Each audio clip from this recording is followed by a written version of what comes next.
জামাল ভুঁইয়া কি একাদশে থাকবেন সিঙ্গাপুরের বিপক্ষে ম্যাচে? সিঙ্গাপুর ম্যাচ নিয়ে জামাল ভুঁইয়ার বক্তব্য নিয়েই কথা বলবো আজকের ভিডিওতে। এশিয়ান কাপ বাছাই পর্বের গুরুত্বপূর্ণ ম্যাচে 10 জুন সন্ধ্যা 7টায় বাংলাদেশ মাঠে নামবে সিঙ্গাপুরের বিপক্ষে। এর আগে ভারতের বিপক্ষে মাঠে নামতে পারেনি জামাল, তার জায়গায় খেলানো হয় হামজা চৌধুরীকে। পরের ম্যাচে ভুটানের বিপক্ষে মাঠে নেমেই হামজার প্রথম গোলে অবদান রাখেন তিনি।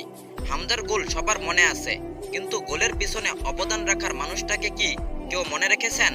জামালই ছিলেন বাংলাদেশের প্রথম প্রবাসী ফুটবলার, যিনি ডেনমার্ক থেকে দেশের টানে চলে আসেন। তার দেখানো পথ ধরেই আজ একে একে হামজা, সামিদ, ফাহমিদুলরাও এসেছেন। এখন আর জামালের আগের মতো তারকা খ্যাতি নেই, বয়সের কাছে হারিয়ে যাচ্ছেন তিনি। স্কোয়াডে জায়গা নিয়েও তৈরি হয়েছে প্রশ্ন।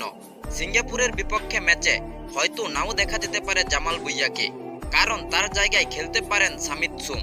এই বিষয়টা জামালও হয়তো ভালোভাবেই জানেন। জামাল ভুঁইয়া বলেন, আমি ফুটবলার হিসাবে সবসময় মাঠে খেলতে চাই, কিন্তু আমার খেলা থেকে দলের জয় গুরুত্বপূর্ণ। সিঙ্গাপুর বিপক্ষে 10 মিনিট হলেও আমি মাঠে খেলতে চাই। প্রিয় দর্শক, আপনার কি মনে হয় জামাল ভুঁইয়াকে কি সিঙ্গাপুরের বিপক্ষে খেলাবেন হাবিয়ার ক্যাবরেরা? কমেন্টে জানান আপনার মতামত।